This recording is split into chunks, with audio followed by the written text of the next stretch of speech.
Assalamualaikum warahmatullahi wabarakatuh. Innal hamdalillah assalatu wassalamu ala khairi rasulillah Sayyidina Muhammad ibn Abdullah wa ala alihi wa sahbihi wa mawala la hawla wa la quwwata illa billah. Amma ba'du. Para pemirsa hadirin wal hadirat rahimakumullah. Kita masih bersama serial biografi ulama-ulama salafus soleh. Saat ini insya Allah kita akan membahas seorang imam pembesar qurra ahli Al-Quran dari daerah Yaman, yaitu Taus bin Kaisan. Dia nama lengkapnya adalah Taus bin Kaisan Al-Yamani Al-Humairi. Dia seorang budak dari Buhair bin Kaisan Al-Humairi, seorang keturunan Persia. Dia lahir pada zaman Khalifah Utsman bin Affan. Ibunya keturunan Persia dan ayahnya berasal dari daerah Qasid. Taus nama aslinya adalah Zakwan. Sedangkan kata Taus itu sendiri merupakan gelar dan julukan yang diberikan kepada beliau. Makna Taus adalah burung merak. Burung merak memiliki keindahan yang luar biasa tatkala ia menebarkan sayapnya. Kelihatan terasa indah. Makanya untuk Taus ini diberikan gelar dengan nama Taus itu sendiri karena keindahannya laksana burung merak. Indah dan merduknya suara Taus bin Kaisan dalam melantunkan ayat-ayat Al-Quran. Oleh karenanya wajar kalau beliau sebagai imam dan pembesar para qurra, ahli-ahli Al-Quran di daerah Yaman. Sifat beliau luar biasa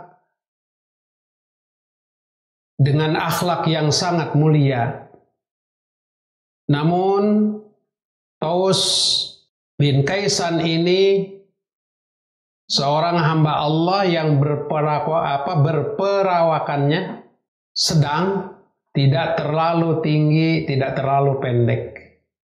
Namun dia seringkali memakai pacar dan celak. Jamaah pemirsa yang dirahmati Allah Subhanahu wa Ta'ala. Karena banyak kelebihannya Imam Taus ini sampai-sampai banyak ulama yang memberikan sanjungan kepadanya. Pada satu ketika Atha bin Rabah, ketika beliau ditanya, "Wahai Atha, siapa yang lebih engkau sukai antara dua orang ini?" Yang pertama adalah Taus, yang kedua Zaid bin Zubair. Mana yang paling kau sukai? Apa kata Atha bin Rabah? Aduh, aku tidak bisa memberikan penilaian itu.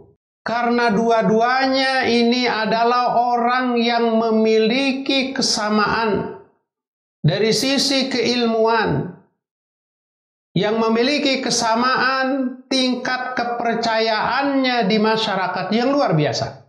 Dan bahkan kedua-duanya orang ini adalah orang yang tidak pernah dusta. Jadi aku tidak bisa memilih mana yang paling aku sukai. Kedua-duanya aku sangat suka dengan mereka. Terlebih dia adalah guruku, Taus bin Kaisan.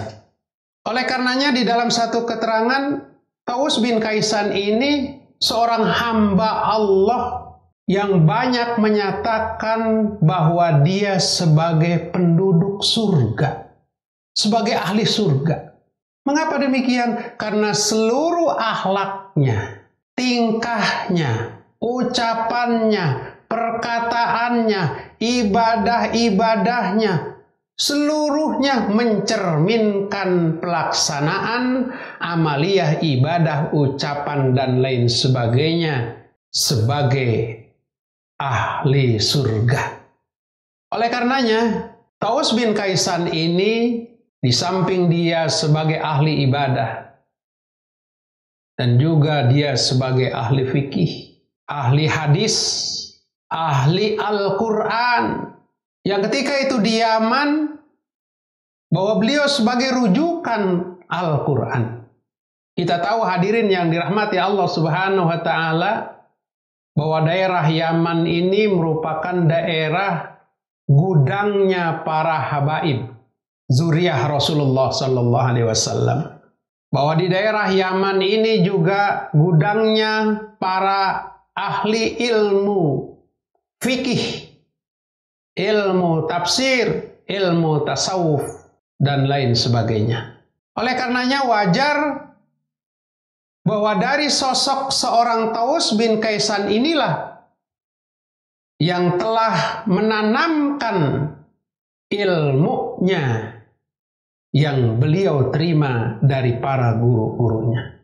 Oleh karenanya Imam Taus ini adalah seorang yang memiliki kecerdasan luar biasa. Bahkan gurunya sampai kurang lebih 50 orang dari kalangan sahabat-sahabat Rasulullah Sallallahu Alaihi Wasallam. Yang diantaranya kita kenal guru dari Imam Taus adalah Jabir bin Abdullah, sahabat Rasulullah. Kemudian Abdullah bin Abbas, sahabat Rasulullah. Mu'ad bin Jabal, sahabat Rasulullah. Abdullah bin Umar bin Khattab, putra daripada Umar bin Khattab, sahabat Rasulullah. Abu Hurairah yang kita kenal adalah sebagai perawi hadis. Dan bahkan guru Imam Taus bin Kaisan itu sendiri adalah Siti Aisyah radhiyallahu anha, istri Rasulullah Sallallahu Alaihi Wasallam. Hadirin jamaah yang dirahmati Allah Subhanahu wa Ta'ala, bahwa Rasulullah Sallallahu Alaihi Wasallam yang telah memberikan ilmu kepada para sahabat, lalu kemudian banyak para sahabat yang memberikan ilmu kepada para tabi'in, yang diantaranya seorang tabi'in yang kita kenal dan kita bahas sekarang adalah Imam Taus bin Kaisan. Dan bahkan dia memiliki keutamaan dan kelebihan tentang Al-Quran dengan suara yang merdu, bacaan yang baik, yang enak didengar oleh hamba-hamba Allah yang beriman. Karenanya kita tahu bahwa Imam Taus belajar Al-Quran yang di dalamnya bagaimana lantunan ayat suci Al-Quran, di mana Al-Quran juga yang di dalamnya bagaimana tentang asbabun nuzul, tentang makna-makna yang ada di dalam Al-Quran, tafsiran-tafsiran yang ada di dalam Al-Quran yang beliau terima dari para sahabat-sahabat Rasulullah Sallallahu Alaihi Wasallam. Juga Imam Taus belajar tentang hadis dan bahkan beliau sendiri sebagai sanad di dalam hadis yang diterima dari sahabat Rasulullah Sallallahu Alaihi Wasallam. Oleh karenanya, ilmu yang beliau terima dari para sahabat lalu ditebarkan kembali kepada generasi-generasi penerus beliau yang disebut dengan murid-murid beliau. Dan juga selain dari ilmu yang diterima dari guru-guru Imam Taus, lalu kemudian dikembangkan dan disebarluaskan ilmu tersebut kepada murid-muridnya. Yang kita tahu bahwa murid-murid dari Imam Taus bin Kaisan ini adalah putra beliau sendiri, yaitu Abdullah. Kemudian juga Wahab bin Munabbih. Kemudian juga Atha bin Abi Rabah. Kemudian juga Amr bin Dinar. Yang mana dari Amr bin Dinar ini mengembangkan ilmu Al-Quran. Kemudian murid beliau juga bernama Mujahid. Beliau ini yang mengembangkan qiraat yang sampai kepada ilmu qiraat yang kita kenal yang disebut dengan qiraat sab'ah. Itu rangkaian dan sanadnya sampai ke sana. Hadirin yang dirahmati Allah Subhanahu wa taala. Lebih jauh lagi bahwa Taus bin Kaisan ini memiliki satu bentuk nasihat-nasihat yang sangat menyentuh dan berharga untuk kita. Di antaranya nasihat yang beliau sampaikan adalah memberi nasihat dan bertakwa kepada Allah itu lebih baik daripada diam dan bertakwa. Jadi makna di sini adalah bahwa hendaknya kita memberikan nasihat kepada orang lain sambil pada diri kita juga sebagai hamba Allah yang beriman dan bertakwa. Dua kelebihan yang didapatkan oleh orang itu. Kemudian kata-kata mutiara yang disampaikan juga oleh Taus bin Kaisan adalah ibadah seorang pemuda tidak sempurna dilaksanakan sampai ia menikah. Oleh karenanya, para pemuda sebaiknya di dalam pelaksanaan ibadah sholat, mereka yang belum menikah itu lebih diutamakan orang yang sudah menikah menjadi imam dalam sholat daripada orang yang belum menikah. Kemudian yang selanjutnya, kata-kata yang berharga yang disampaikan oleh Imam Taus adalah seorang dengan sadar akan bisa mengembalikan dirinya kepada agamanya kecuali kuburannya. Maksudnya adalah bahwa seorang akan sadar dirinya memiliki kekurangan banyak dosa tatkala dia sudah berada dalam kuburannya. Dan kesadaran ini ternyata tidak tepat kalau dilakukan oleh manusia. Orang itu baru sadar tatkala sudah berada di dalam kubur. Harusnya seseorang sadar harus menjadi hamba Allah yang beriman, mengakui segala kekurangan dan kehilapannya, lalu kemudian dia kembali ke jalan Allah dengan sebenar-benarnya tatkala masih berada di dunia, bukan tatkala dia berada di alam kuburnya. Penyesalan di alam kubur sudah tidak bermanfaat lagi. Hadirin jamaah yang dirahmati Allah Subhanahu wa taala. Imam Taus bin Kaisan dengan kegigihannya yang luar biasa, beliau menyampaikan dakwah-dakwah, ajaran-ajaran agama berupa fikih, Al-Quran, hadis, dan lain sebagainya.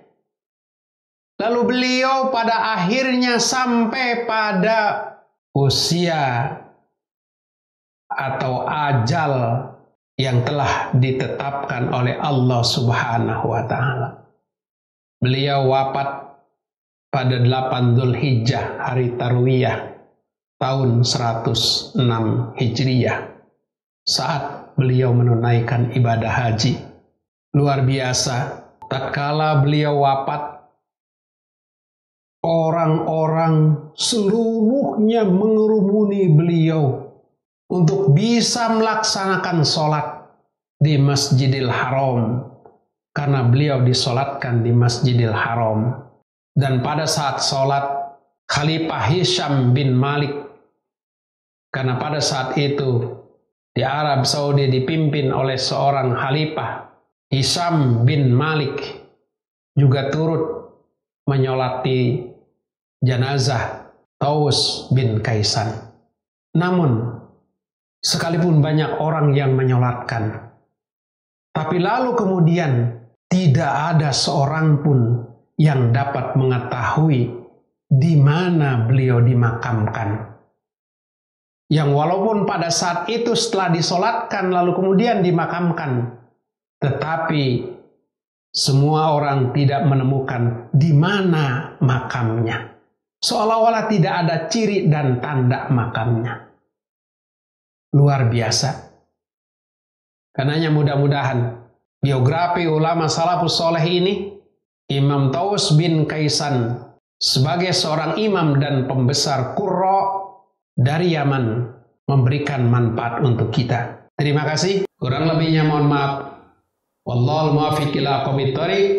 Assalamualaikum warahmatullahi wabarakatuh.